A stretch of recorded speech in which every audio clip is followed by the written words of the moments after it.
Secrets world के मोअज़्ज़िज़ दोस्तों, आप तमाम देखने और सुनने वालों को अस्सलाम वालेकुम। नाजरीन, वो कौन सा अमल था जो कायदे आज़म मोहम्मद अली जिन्ना को इतना खुश नसीब बना गया, और पाकिस्तान के क़याम का असल मकसद क्या था? दूर अंदेशी, जहानत, हाजिर जवाबी और वकार, ये वो चीजें हैं कि जिस शख्स में हो इसे दुनिया की कोई भी ताकत हरा नहीं सकती। ये चीजें जहन में आते ही अगर हम पाकिस्तान की तारीख पर नजर दौड़ाएं तो हमें सिर्फ एक ही शख्सियत ऐसी नजर आती है, और वो है कायदे आज़म मोहम्मद अली जिन्ना। कायदे आज़म मोहम्मद अली जिन्ना को बहुत सारे लोग एक मजहब बेजार और लिबरल शख्स के तौर पे जानते हैं, जबकि कायदे आज़म ऐसे बिल्कुल नहीं थे, वरना इन्हें हजूर अकरम सल्लल्लाहु अलैहि वसल्लम का दीदार नसीब न होता। और आज हम आपको बताएंगे कि हजूर अकरम सल्लल्लाहु अलैहि वसल्लम ने कायदे आज़म मोहम्मद अली जिन्ना को अपना दीदार क्यों करवाया और इनके जिम्मे ऐसा क्या काम लगाया। कायदे आज़म मोहम्मद अली जिन्ना दूर अंदेशी और संजीदगी का पैकर थे, और इसके साथ साथ वो बहुत बड़े आशिक रसूल भी थे,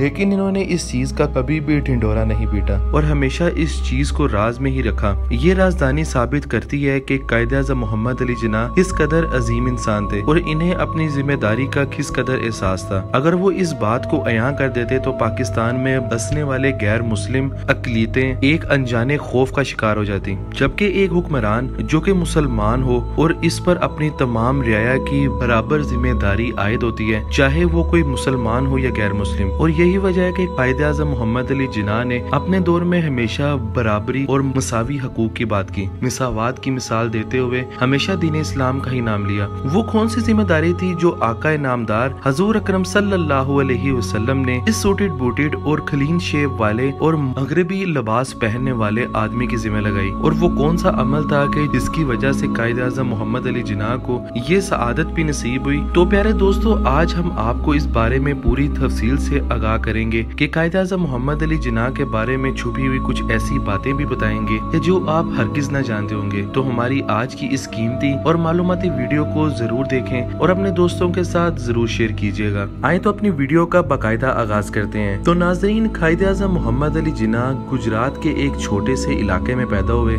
इनकी फैमिली हिस्ट्री के बारे में हम सभी जानते हैं, और कायदे आज़म मोहम्मद अली जिन्ना शुरू से एक इंतहाई मेहनती इंसान थे और फालतू चीजें और फजूल खेल तमाशों से दूर ही रहते थे। इनके वालिद की ख्वाहिश थी कि इनका बेटा आला तालीम हासिल करे और इस दुनिया में अपना नाम बनाए, लेकिन इन्हें ये मालूम नहीं था कि अल्लाह ने इनके बेटे के नसीब में एक बहुत बड़ी सादत लिख रखी है। कायदे आज़म शुरू से ही अपने मजहबी मामलात को पोशीदा रखने के आदी थे और अपनी इबादत भी तन्हाई में ही किया करते थे। कायदे आज़म मोहम्मद अली जिन्ना को करीब से जानने वाले बहुत सारे लोग इस बात की गवाही देते हैं कि कायदे आज़म मोहम्मद अली जिन्ना हजूर अकरम सल्लल्लाहु अलैहि वसल्लम की ज़ाते मुबारक पर दरूद शरीफ इंतहाई कसरत से पढ़ा करते थे। कायदे आज़म ने अपनी ग्रेजुएशन कंप्लीट करने के बाद जब लंदन में क़याम किया और वहाँ पर कानून की डिग्री हासिल करने के लिए अदारों का जायजा लेना शुरू किया, तो इनकी एक अदा अल्लाह रब्बुल इज़्ज़त को बहुत पसंद आई। कायदे आज़म जब मुख्तलिफ इदारों का जायजा लेते हुए लिंकिंग ऑन्स पे पहुंचे तो इन्होंने गेट पर दुनिया के 100 अजीम तरीन कानून दानों का नाम लिखा हुआ देखा, और इन्होंने देखा कि सबसे पहले नाम सबसे बेहतरीन इंसान और अल्लाह के महबूब हजूर अकरम सल्लल्लाहु अलैहि वसल्लम का था, क्योंकि हजूर अकरम सल्लल्लाहु अलैहि वसल्लम ने इस दौर में मुसावात और बराबरी की बात की कि जब दुनिया में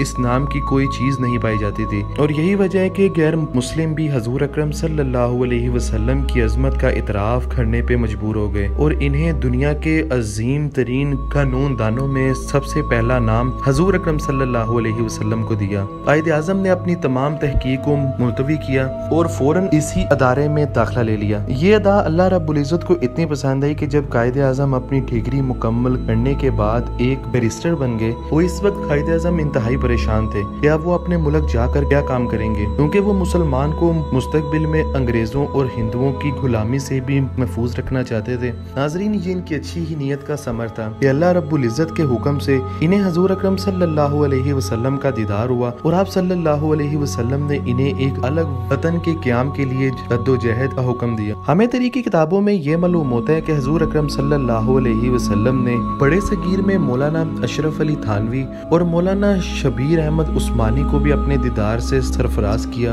और इन्हें कायदे आज़म के इस मामले में मदद का हुक्म भी दिया ताकि दीनी शख्सियात कायदे आज़म की पुश्त पर खड़ी हो सके। ये इसलिए जरूरी था कि ताकि मुसलमानों को इस चीज का इत्माद पैदा हो कि ये शख्स भले ही अंग्रेजी लिबास पहनता है, असल में आशिक रसूल है और वो कायदे आज़म की की तहरीक की पैरवी करने में किसी वसवसे का शिकार न हो। और प्यारे साथियों, कायदे-आज़म मोहम्मद अली जिन्ना ने वापस आकर इस नए वतन के क़याम के लिए इंतहाई जद्दोजहद की। इस वक्त हिंदुस्तान में और भी तहरीकें थी। कायदे-आज़म को लेकर बहुत सारे लोग ये गलत फहमी का शिकार हैं कि कायदे-आज़म एक इस्माइली शिया थे, लेकिन इस चीज की गवाही मौलाना अशरफ अली थानवी समेत बेशुमार लोग दे चुके हैं कि कायदे-आज़म मोहम्मद अली जिन्ना ने इस्लाम कबूल कर लिया था और वो एक बहुत बड़े आशिक रसूल थे। यहाँ तक कि कायदे-आज़म को ख्वाब में इस चीज का हुक्म भी दिया गया था कि वो अल्लामा इकबाल को अपनी मदद के लिए लंदन से बुलाए। ये दोनों शख्सियात ही अपनी अपनी जगह पर बहुत ही आजिज और अल्लाह के दीन के लिए मेहनत करने वाली शख्सियात थी।